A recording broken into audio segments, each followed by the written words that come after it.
So welcome sa ating channel at sa video na to ay tuturo ko sa inyo kung paano nga ba natin malalaman kung sino yung kumuha sa cellphone natin, kung ninakaw man or kung nawala man. Okay? So makakatulong din to para ma-secure yung mga mobile device natin habang nasa sa atin pa at maiwasan natin na maghanap, no? So, sa video na to guys, ituturo ko sa inyo kung papaano. Okay, so bago natin simulan yan, kung bago ka pa lang sa channel na to at gusto mo na magganitong klaseng content patungkol sa mga tip at tricks, make money online at syempre mga hacks or mga freeload, please don't forget to hit the like, subscribe, pati na rin ang notification bell. So ayun nga guys, ang una natin gagawin ay pumunta tayo sa Play Store at i-download nyo ang Hammer Security Find My Phone.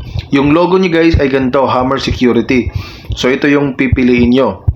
So makikita nga natin dito guys na yung application na to ay meron ng 5 million downloads. At saka meron na rin siyang 154,000 reviews with 4.5 stars ratings.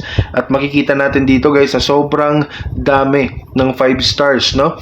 So ibig sabihin, proven talaga na maganda tong application na to. So mamaya susubukan naman natin ibang mobile application na to para makita natin kung talagang effective nga ba ito. So pindutin lang natin yung open guys. So ganito yung makikita nyo kapag first time na download nyo yung application na to. So ayan, hihingi ng pangalan. So lagay natin Toro PH. Then dito, kailangan natin mag-input ng WhatsApp number. Okay, so input ko lang number ko sa WhatsApp. So ayan, dito guys, kailangan din natin gumawa ng account, no? So maglagay tayo ng email, tapos yung password natin, then click natin yung create account. Pagkatapos nga nating pindutin yung create account guys, napunta na tayo dito. Kailangan nating sagutan yung survey nila. So sabi dito, what brings you here to Hammer Security? Or ano nga ba yung purpose kung bakit nag-download tayo ng application na to? Anti-theft nga ba? Location tracking? Capture intruder selfie? Or SOS alerts to secure loved ones. So location tracking, okay? Para just in case na nakawin or mawala yung cellphone natin, makukuha pa rin natin, or pwede rin natin i-select na lang lahat, then proceed tayo sa next. So ayan guys, processing your inputs, preparing initial.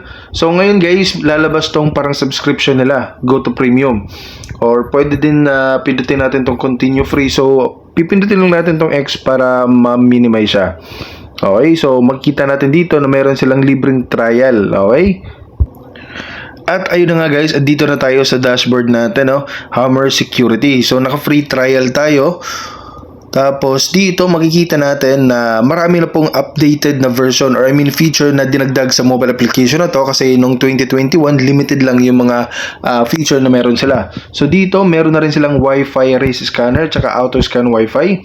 So sabi dito, instant risk detection upon switching network. So automatic na sinisecure din tayo kung talagang free from malicious software or mga spyware yung mga Wi-Fi na kinokonikan natin.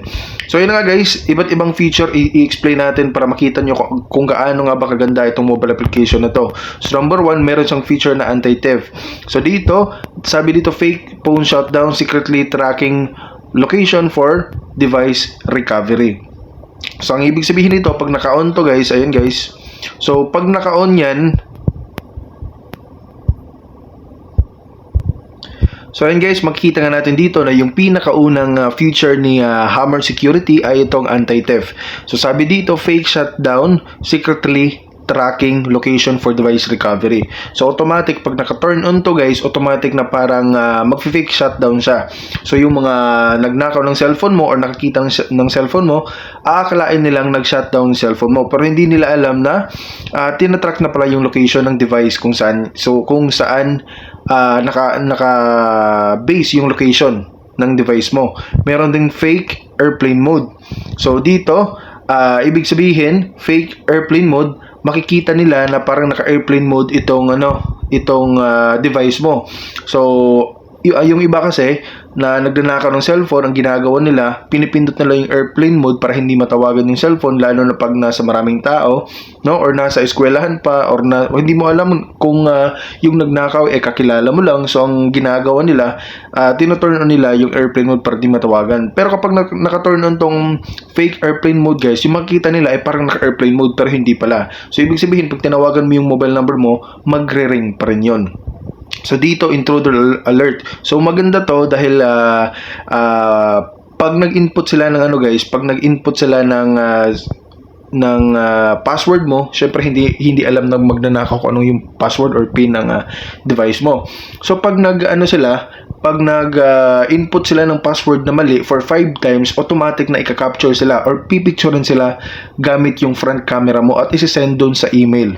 Okay? So, mamaya susubukan natin yan. So, dito naman sa personal safety tools, merong SOS button, meron ding low battery alert. So, ibig sabihin nitong low battery alert, kapag low battery na, halimbawa 20%, magsisend po siya ng text message dun sa mga contacts mo na low battery na para aware ka. Dito rin sa auto accident alert, notifies contacts automatically if you are in a car accident.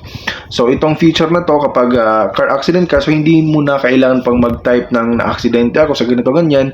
So pag na-set up mo tong auto accident alert, automatic na pipindutin mo lang yun, yung notification or text message na nakaset doon, automatic na magpapadala dun sa contacts na nilagay mo kung sino yung papadalhan mo.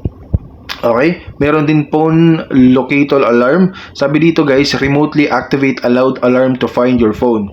So, ibig sabihin, pag na-turn on mo rin to, so ito, bagong feature din to, guys. Pag na-turn on mo yan, automatic na parang naka-full volume.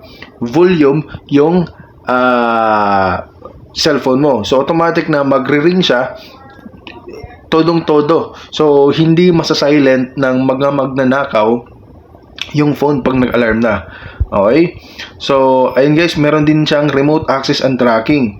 So, locate your phone and remotely capture evidence via the Hammer website. So, pwede natin i-track sila via website. So, kagaya na rin siya ng iPhone or MacBook. So, pwede na natin silang i-trace via iCloud na website. So, ayun na nga guys, ang pinaka ginagamit ko kasi dito guys ay itong intruder alert, na kung saan kina-capture niya pag mali yung password na ini-enter niya. So, pag pinindot natin yan, ayan, pindutin lang natin tong get started. So, kailangan muna nating mag-add ng emergency contact number. Emergency contact. So, mag-add tayo dito. Tapos, activate. Tapos, track data from the website. So, halimbawa dito guys, mag-add tayo ng sample na contact. Okay? So, ayan guys, para sa karagdagang information, dati kasi email yung nilalagay dito, pero ngayon guys, na mobile number na. So, sa mga naggumagamit na nito at sa mga nagtatanong na bakit hindi na email, ang nangyayari kasi ngayon guys, yung mobile number dito nilalagay, ito ay WhatsApp mobile number. Okay? So, halimbawa, pag in-enter natin to, ayan, pag sinave natin yan, makikita natin dito notify on WhatsApp. So, pag itong mobile number ay nakaregister sa WhatsApp, pwede mong pindutin itong notify on WhatsApp na itong mobile number na to ay ginamit bilang emergency contact. Okay, sa device na to. So, once done, pindutin lang natin yung done. Then, pwede na natin i-activate yung protection. Ayan guys, makita nga natin dito, we respect your privacy.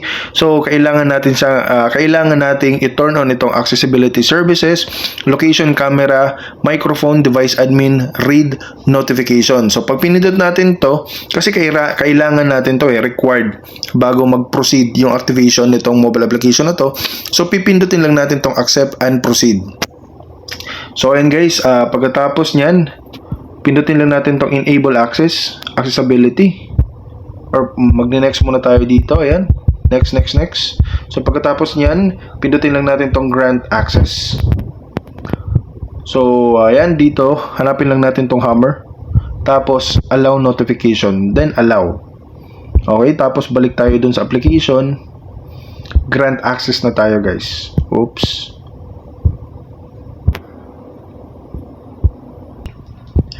So yun guys, na-set up na natin lahat. Itong step 1, tsaka step 2. So ngayon, punta tayo dito sa Got It. So yun guys, your device is secure. Go through all the features to watch tutorial and learn how to use. So nagbago na pala yung nila guys. Nagbago na yung Okay. So, ayan, bumibisita na sa website. So, once naka-turn on to guys, ayan, makikita nyo nga na itong naka-turn on na pala lahat, no? So, pati ito.